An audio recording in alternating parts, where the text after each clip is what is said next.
ಕೇವಲ ಹೈನುಗಾರಿಕೆ ನಂಬಿಕೊಂಡು ಜೀವನ ನಡೆಸುವ ರೈತರು ದಿನನಿತ್ಯ ಹಾಲು ಮಾರಿ ತಿಂಗಳಿಗೊಮ್ಮೆ ಬರುವ ಆದಾಯದಲ್ಲಿ ಬದುಕು ಕಟ್ಟಿಕೊಳ್ಳುವ ಶ್ರಮಿಕರು. ಆದರೆ ಇದೀಗ ಡೈರಿಯಲ್ಲಿ ರೈತರ ಹಾಲು ಸ್ವೀಕರಿಸುತ್ತಿಲ್ಲ. ಇದರಿಂದ ರೈತರು ಸಂಕಷ್ಟಕ್ಕೆ ಸಿಲುಕಿದ್ದಾರೆ.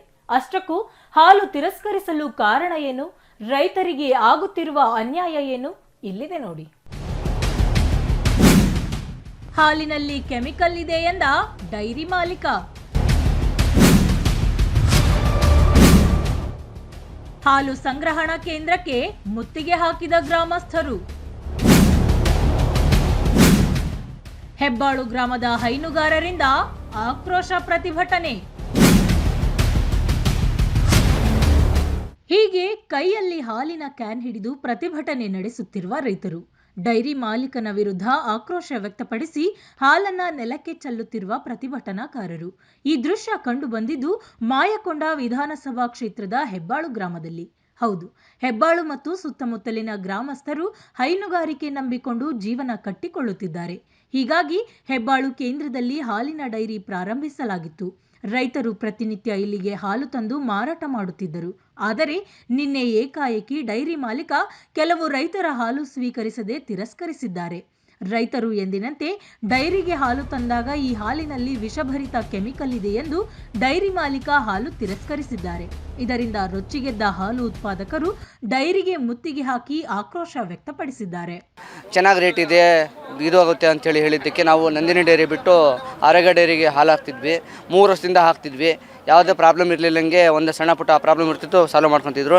ಇವಾಗ ಏಕಾಏಕಿ ಬಂದು ನಿಮ್ದು ಹಾಲು ಸರಿ ಇಲ್ಲ, ಕೆಚ್ಚಲ್ ಬಾಂಬಂದಿರೋ ವಿಷ ಇದೆ ಅಂಥೇಳಿ ರಿಜೆಕ್ಟ್ ಮಾಡಿದ್ದಾರೆ. ಮತ್ತು ಮೊನ್ನೆ ಒಂದು ದಿವಸ ಆಯಿತು. ಹಾಗೆ ಇವಾಗ ನಿನ್ನೆಯಿಂದ 3 ದಿವಸ ಕಂಟಿನ್ಯೂ ಬರೋಂಗಿಲ್ಲ ಅಂತ ಹೇಳಿದರು. ಹಾಗಾಗಿ ನಮ್ಮ ಹಾಲಲ್ಲಿ ಏನಿದೆ ಅಂಥೇಳಿ ನಾವು ಖುದ್ದಾಗಿ ಬಂದು ತೋರ್ಸೋಣ ಅಂಥೇಳಿ ಅವ್ರ ಹತ್ರ ಬಂದರೆ ಯಾರು ಇಲ್ಲಿ ನಮಗೆ ಕೇಳೋರಿಲ್ಲ, ರೆಸ್ಪಾನ್ಸ್ ಮಾಡೋರಿಲ್ಲ. ಹಾಗಾಗಿ ಇಲ್ಲೇ ಕೂತಿದ್ದೀವಿ. ಅವ್ರು ಯಾರೂ ಬರೋಂಗಿಲ್ಲ ಸರ್. ನಾವು 58 ಜನ ಹಾಲು ಹಾಕ್ತಿದ್ದೀವಿ. ಅದರಲ್ಲಿ ಯಾರೋ ಒಬ್ಬರದ್ದು ಇದು ಮಾಡಿದ್ದಕ್ಕೆ ಅದಕ್ಕೆ ಚೆಕ್ ಮಾಡೋಕ್ಕೆ ಏಜೆಂಟ್ ಹತ್ರ ಏನೂ ಇಲ್ಲಂತೆ. ನಾವು ಕೇಳಿದ್ದಕ್ಕೆ ಅದು ಹೆಂಗೆ ಕಂಡುಹಿಡಿಯೋದು ಅಂತ ಹೇಳಿ ಅವ್ರು ಹೇಳ್ಕೊಟ್ರೆ ನಾವು ಅದನ್ನು ಫಾಲೋ ಮಾಡ್ತೀವಿ ಸರ್. ಏನು ಅನಿಸ್ಕೊಳ್ಳಲ್ಲ, ಏನು ಕಂಪ್ಲೇಂಟು ಹೇಳಲ್ಲ ಸರ್. ಮಳೆಗಾಲದಲ್ಲಿ ಉತ್ಪಾದನೆ ಹೆಚ್ಚಾದಾಗ 200 ಲೀಟ್ರ್ಗಿಂತ ಮೇಲೆ ತರಬಾರ್ದು ಅಂಥೇಳಿ ಏಜೆಂಟ್ರಿಗೆ ಹೇಳ್ತಾರಂತೆ. ನಮಗೆ ರೈತರಿಗೆ ಬಂದು ಏಜೆಂಟ್ರು ನೀವು ಹಾಲು ತರಂಗಿಲ್ಲ ಅಂತಾರೆ ಸರ್. ಬೇಸಿಗೆಗಾಲದಲ್ಲಿ ನೋಡಿದರೆ ಹಾಲು ಕಮ್ಮಿ ಕರೆಯುತ್ತೆ, ತೊಗೊಂಡೋಗಿ ಹಾಕ್ತೀವಿ. ಮಳೆಗಾಲದಲ್ಲಿ ಹೆಚ್ಚಿಗೆ ಆಗಿದ್ದ ಹಾಲನ್ನು ಏನು ಮಾಡ್ಬೇಕು ಸರ್ ನಾವು? ಮತ್ತು ಆಂಟಿಬಯೋಟಿಕ್ ಬೇಸಿಗೆಗಾಲದಲ್ಲಿ ಆಂಟಿಬಯೋಟಿಕ್ ಏನಿಲ್ಲ, ಏನೂ ಇಲ್ಲ. ಮಳೆಗಾಲದಲ್ಲಿ ಮಾತ್ರ ಆಂಟಿಬಯೋಟಿಕ್ಕು ಅದು ಇದು ಹೋಗಿದೆ, ಫ್ಯಾಟ್ ಇಲ್ಲ, SNF ಇಲ್ಲ ಅಂಥೇಳಿ ಕಂಪ್ಲೇಂಟ್ ಮಾಡಿ ತಿರ್ಗಾ ವಾಪಸ್ ಕಳಿಸ್ತಾನೆ ಇರ್ತಾರೆ ಸರ್. ದಿವಸ ವಾರದಲ್ಲಿ 3-4 ದಿವಸ ವಾಪಸ್ ಕಳಿಸ್ತಾರೆ ಸರ್. ಅದನ್ನು ಪೇಮೆಂಟ್ ಕಟ್ ಮಾಡ್ಕೊಂಡು ಏಜೆಂಟ್ರುಗಳು ಕೊಡ್ತಾರೆ ಸರ್. ನಮಗೆ ನಷ್ಟ ದರ್ಸೋರು ಯಾರು ಸರ್? ಮತ್ತು ನಾವು ಬೆಳಿಗ್ಗೆ ಎದ್ದು 6 ಗಂಟೆಗೆ ಹಾಲು ಕರೆದು ಅಲ್ಲಿ ಗ್ರಾಹಕರಿಗೆ ಹಾಕ್ತೀವಿ. ಇವರು ಒಂದು ತಿಂಗಳಿಗೆ 2ರಿಂದ 3 ಸತಿ ವಾಪಸ್. ಏನು ವಾಪಸ್ ಅಂದರೆ ಅವ್ರು ಪಾಪ ಅವ್ರು ಹೇಳೋದಂತ ಹೇಳ್ತಾರೆ. ಯಾರ್ದೋ ಒಂದು ಹಾಲು ಮಿಸ್ಟೇಕ್ ಹಾಕಂತಂದ ಎಲ್ರದ್ದು ಮಿಸ್ಟೇಕ್ ಹಾಕತ್ತ, 50 ಜನದ್ದು ಮಿಸ್ಟೇಕ್ ಆಗಲ್ಲ. ಹಾಗಾಗಿ ನಾವು ಇಲ್ಲಿ ಧರಣಿಗೆ ಬಂದಿದ್ದೀವಿ. ಅದೇ ವಿಷಪೂರಿತ ಹಾಲು ಐತಂತೇಳಿ ಹೇಳ್ತಾರೆ. ಮತ್ತೊಂದು ಮಾತು, ಎಷ್ಟು 180 ಲೀಟ್ರ್ ಹಾಲು ಮಾತ್ರ ನಾವು ಹಾಕ್ಸ್ಕೊಳೋದು. ಉಳ್ಕೆದ ಹಾಲು ಹಾಕ್ಸ್ಕೊಳ್ಳಲ್ಲ. ರೈತರಿಗೆ ಅವರ ಗ್ರಾಹಕರು ಏನು ಹೇಳಬೇಕು? ಅವ್ರು ಏನು ಹೇಳಬೇಕು? ಕಳ್ಸೋಕ್ಕೂ ಆಗಲ್ಲ, ಈ ಕಡೆ ಬಿಡೋಕ್ಕೂ ಆಗಲ್ಲ. ಅವ್ರು ಅಳಿಸ್ಲೇಬೇಕು. ಮತ್ತು ಇಲ್ಲಿ ತಂದರೆ ನಿಮ್ಮದು ವಿಷಪೂರಿತ ಹಾಲು ಐತಂತ ಹೇಳ್ತಾರೆ. ಪಸಂದಾಗಿ ಎಲ್ಲ ಹಾಲು ಅಳಿಸ್ಕೊಂಡು ಎಲ್ಲ ಮೂವ್ ಮಾಡ್ತಿದ್ರು. ಇವಾಗ ಏನಾಗೈತೋ ಇವಾಗ ಹಿಂಗೆ ಮಾಡ್ತದೆ, ಟಾರ್ಗೆಟ್ ಮಾಡ್ತಿದ್ದಾರೆ. ನಮ್ಮ ಪಾಯಿಂಟೇ ಟಾರ್ಗೆಟ್ ಮಾಡ್ತಾರೆ. ನಿಮ್ಮ ಪಾಯಿಂಟ್ ಬೇಡ ಅಂತ ರಾತ್ರಿ ಹೇಳಿದ್ರಂತೆ. ಅದಕ್ಕೆ ನಾವು ಬಂದೀವಿ. ಅವ್ರೇನು ಕರೀಲಿಲ್ಲ ಪಾಪ, ನಾವೇ ಬಂದಿದ್ದು. ನಡಿ ಹೋಗೋಣ, ಅದೇನು ಮಾಡ್ತಾರೆ ನೋಡೋಣ. ಅದೇನು ಮಾಡ್ತಾರೆ ನೋಡೋಣ. ನಾವು ಕೇಳ್ತೀವಿ. ನೀವು ಒಬ್ಬನೇ ಹಾಕಿ ಇದು ಮಾಡ್ತೀಯ? ಒಬ್ಬರು ಹಾಕಿರೋ ಹಾಲಿಗೆ ಎಷ್ಟು 50-60 ಜನನೂ ಇದು ಮಾಡ್ಬೇಕಾ? ನಾವು ಹಸುಗಳಿಗೆ ಉತ್ತಮ ಮೇವು ಕೊಡುತ್ತಿದ್ದೇವೆ.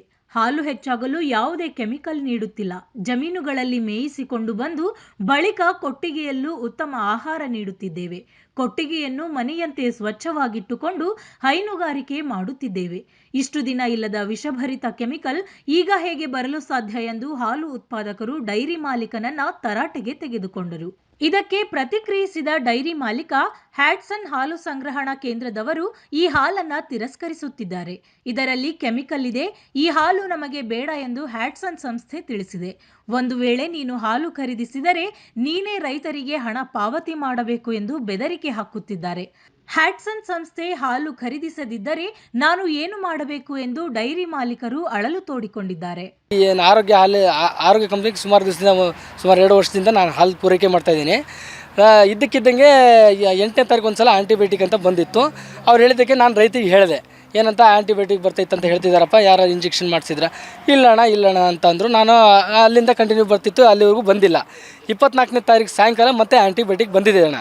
ಅದು ಬಂದಿದ್ದಕ್ಕೆ ನಾನು ಏನು ಹೇಳಿದೆ ರೈತರಿಗೆ, ಅವ್ರೇನಾದ್ರು ಆಂಟಿಬಯೋಟಿಕ್ ಅಂತ ಏನು ಹೆಂಗೆ ಬರುತ್ತೆ ಹಂಗೆ ಅಂತ ನನಗೆ ಕ್ವಶನ್ ಮಾಡೋರು ರೈತರು. ನಾನೇನಂದೆ, ಹಿಂಗಪ್ಪ ಅವರು 3 ಗಂಟೆ ಬೇಕಂತ ನಮ್ಮಂತ ಇಂಪ್ಲಿಮೆಂಟು ಕೊಟ್ಟಿಲ್ಲ, ಬಟ್ ಅವ್ರು ಬಿಡೋದು ಇಲ್ಲ.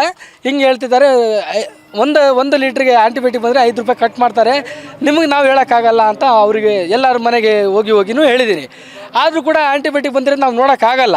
ಆಮೇಲೆ ಇಲ್ಲೇ ಮಾಡಿದಾರಂತನೂ ಹೇಳೋಕ್ಕಾಗಲ್ಲ, ನಮ್ಗೆ ಅದು ಗೊತ್ತಿಲ್ಲ. ಯಾಕಂದ್ರೆ ನಮ್ಮನ್ನು ತೋರಿಸೋದು ಇಲ್ಲ, ನಾವು ಅಲ್ಲಿ ಅಳಿಸಿ ಕಳಿಸ್ತೀವಿ ಗಾಡಿಗೆ ಅಷ್ಟೇ, ಇಲ್ಲಿ ಡಂಪ್ ಮಾಡ್ಕೊತಾರೆ ಇವರು. ಈಗ ನಂದು ಒಂದು ಶಿಫ್ಟಿಗೆ 200 ಲೀಟ್ರ್ ಹಾಲಾಗುತ್ತೆ. ಅವರು ನಿನ್ನೆ ಸಾಯಂಕಾಲ ಏನು ಹೇಳಿದ್ರು, ಏಕಾಏಕಿ ನಿನ್ನೆ ಸಾಯಂಕಾಲ 3 ಗಂಟೆ ಫೋನ್ ಮಾಡಿಬಿಟ್ಟು, ಇದಕ್ಕಿಂತ ಮುಂಚೆ ಆಂಟಿಬಯೋಟಿಕ್ ಬಂದರೂ ಕೂಡ ನನ್ನ ಪಾಯಿಂಟಲ್ಲಿ ಇರ್ತಕ್ಕಂಥ ಹಾಲನ್ನು ಬೇರೆ ಏಜೆಂಟ್ರಿಗೆ ಪಾಯಿಂಟ್ ಡಂಪ್ ಅವರೇ ಮಾಡಿಸ್ಕೊತಿದ್ರು, ಅವ್ರ ಎಪಿಗಳೇ ಮಾಡ್ತಿದ್ರು. ಈಗ ಸುಮಾರು ದಿವಸದಿಂದ ಏನು ಮಾಡಿದ್ದಾರೆ, ಕೆಲವು ಏಜೆಂಟ್ಗಳು ಮತ್ತು ಈ ಕಂಪ್ನಿಯ ಸೂಪರ್ವೈಸರ್ಗಳು ಮಿಕ್ಸ್ ಮಾಡಿಬಿಟ್ಟಿದ್ದಾರೆ. ಅವ್ರಿಗೆ ಬೇಕಾದಂಗಪ್ಪ ನನಗೆ ತುಳಿಬೇಕು ಅಂದರೆ ಅವ್ರು ಮಾಡೋದು. ನಾವು ಪ್ರಾಮಾಣಿಕವಾಗಿ ರೈತರು ನಿಜವಾಗಿದ್ದಾರೆ ಅಂದರೆ ಅವ್ರು ಬಂದು ಕೇಳಿದ್ರು ಕೂಡ ಅದು ಒಪ್ಕೊಳ್ಳೋಕೆ ರೆಡಿ ಇಲ್ಲ. ನಿನ್ನೆ ಸಾಯಂಕಾಲ ರಾತ್ರಿ ರೈತರು ಏನು ಅಂತ ಕೇಳಿದ್ರು, ಯಾಕೆ ಹಾಲು ಹಾಕ್ಸ್ಕೊಳ್ಳೋದು ಅಂತ ಕೇಳಿದ್ರು. ಹಾಕ್ಸ್ಕೊಳ್ಳಲ್ಲ ಅಂತ, ನೀವು ಹಾಕ್ಸ್ಕೊಬೇಡಿ ಅಂತ ಹೇಳಿದರು. 3 ಶಿಫ್ಟ್ ಲೀವ್ ಮಾಡಿರಿ ಅಂದರು. ನಾನಂದರೆ ಲೀವ್ ಮಾಡಬೇಕು ಅಂತಿದ್ದಾರಪ್ಪ, ನಾನು ಹಾಲು ಹಾಕ್ಸ್ಕೊಳ್ಳೋದು ಅಂತ ರೈತರಿಗೆ ಕೇಳಿದೆ. ಅವ್ರೇನಂದರು, ಹಾಲು ಯಾಕೆ ಹಾಕ್ಸ್ಕೊಬಾರ್ದು ಅಂತ ಹೇಳಿ, ನಡ್ರಿ ನಾವು ನೀರು ಹಾಕ್ಸೋದು ಬೇಕಿದ್ರೆ ಬರ್ತೀವಿ, ನಾವು ಕೇಳ್ತೀವಿ ನಡ್ರಿ ಅಂತ ಬಂದರು ರೈತರು. ನಮ್ಮ ಜೊತೆಗೆ ಬಂದರು. ರಾತ್ರಿ 8 ಗಂಟೆಯಿಂದ 12 ಗಂಟೆ ಹೋದ್ರು ಕಾಯಿಸಿದ್ರು, ನಮ್ಗೆ ಯಾರೂ ರೆಸ್ಪಾನ್ಸೇ ಮಾಡಿಲ್ಲ. 12 ಗಂಟೆಗೆ ಒಂದೊಂದು ಟೂನವ್ರು ಬಂದು, ಪೊಲೀಸ್ನವ್ರು ಬಂದರು. ಯಾಕಪ್ಪ ಹಾಲು ಸರಿ ಇಲ್ವಾ? ಚೆನ್ನಾಗಿದೆ, ಸರಿ ಇದ್ದು ಹಾಕ್ಸ್ಕೊಳ್ರಿ ಅಂದರು. ಇಲ್ದಿರೋ ಚೆಲ್ಲಿದ್ದೀವಿ, ಇಲ್ಲ ನೀವು ಆ ಕಡೆ ನೋಡ್ಬೋದು, ಅದು ಚೆಲ್ಲಿದ್ದೀವಿ, ಅಲ್ಲಿ ಚೆಲ್ಲಿದ್ದೀವಿ. ಆಮೇಲೆ ನಾನಂದೆ, ಯಾಕೆ ಸರ್ ಹಾಕ್ಸ್ಕೊಳ್ಳಲ್ಲ? ಆಂಟಿಬಯೋಟಿಕ್ ಬಂದರೆ 3 ಶಿಫ್ಟ್ ಲೀವ್ ಮಾಡಬೇಕು. ರೈತರು ಕೇಳಿದ್ರು, ಹೆಂಗಪ್ಪ ನೀವು ಫೈಂಡ್ ಔಟ್ ಮಾಡ್ತೀವಿ ತೋರಿಸ್ರಿ ಅಂತ. ಅದಕ್ಕೆ ಯಾರೂ ಬಂದಿಲ್ಲ, ಅದಕ್ಕೇನು ಉತ್ತರನೂ ಕೊಟ್ಟಿಲ್ಲ. ಆಮೇಲೆ ನಾವು ಅಂದ್ವಿ, ಸರ್ ನೀವು ರೈತ ಹತ್ರ ಬೆಳಗ್ಗೆ ಬಂದು ಮಾತಾಡ್ರಿ ಅಂತಲೂ ಹೇಳಿದ್ವಿ. ಅವ್ರು ಏಕಾಏಕಿ ರಾತ್ರಿ ಫೋನ್ ಮಾಡಿ, ನೀವು ಯಾವುದೇ ಕಾರಣಕ್ಕೆ ನೀವು ಹಾಲು ತರ್ಕೊಡ್ದು ಅಂತ ಅಂದರು. ನಾನು ಬೆಳಗ್ಗೆ ಆ್ಯಸ್ ಇಟ್ ಈಸ್ ನಾನು ರೈತರಿಗೆ ಏನಂತೆ, ನಾನು ಬೆಳಗ್ಗೆಯಿಂದ ಹಾಲು ಆಳ್ಸಲ್ಲಪ್ಪ, ನನಗೆ ಬೇಡ, ಕಂಪ್ನಿಯವ್ರು ಹಿಂಗೆ ಮೋಸ ಮಾಡ್ತಾಯಿದ್ದಾರೆ, ಅವ್ರಿಗೆ ಬೇಕಿದ್ದಾಗ ತಗೊತಾರೆ, ಬೇಡ ಅಂತ ಬಿಡ್ತಾರೆ ಅಂತ ಅಂದೆ. ಅವರು ರೈತರು, ನೀನು ಎಲ್ಲಿಗೆ ಆಗ್ತಿದ್ದು, ನಮ್ದು ಇಷ್ಟು ದಿವಸ ಹಾಲು ತಗೊಳ್ತಿದ್ದಲ್ಲ, ಎಲ್ಲಿಗೆ ಆಗ್ತಿದ್ರು ಅಂತು. ನಾನು ಇಂಥ ಆರೋಗ್ಯ ಡೈರಿಗೆ ಹೆಬ್ಬಾಳಲ್ಲಿದ್ದೆ, ನಾನು ಅಲ್ಲಿಗೆ ಪೂರೈಕೆ ಮಾಡ್ತಿದ್ದೆ ಸರ್, ಕೊಡ್ತಿದ್ದೆ ಅಂತ ಅಂದೆ. ನಾವೇ ಹೋಗಿ ಮಾತಾಡ್ತೀವಿ ಬಿಡು ಅಂತ ಅವರೇ ವಾಲಂಟ್ರಿಗೆ ತಂದಾರೆ. ಅವರು ನಾವಿಲ್ಲಿ ಬಂದೀವಿ, ಇಲ್ಲಿ ಯಾರೂ ಬಂದಿಲ್ಲ ಅಂದಿದ್ದಕ್ಕೆ ನಾನು ಬಂದಿರೋದು.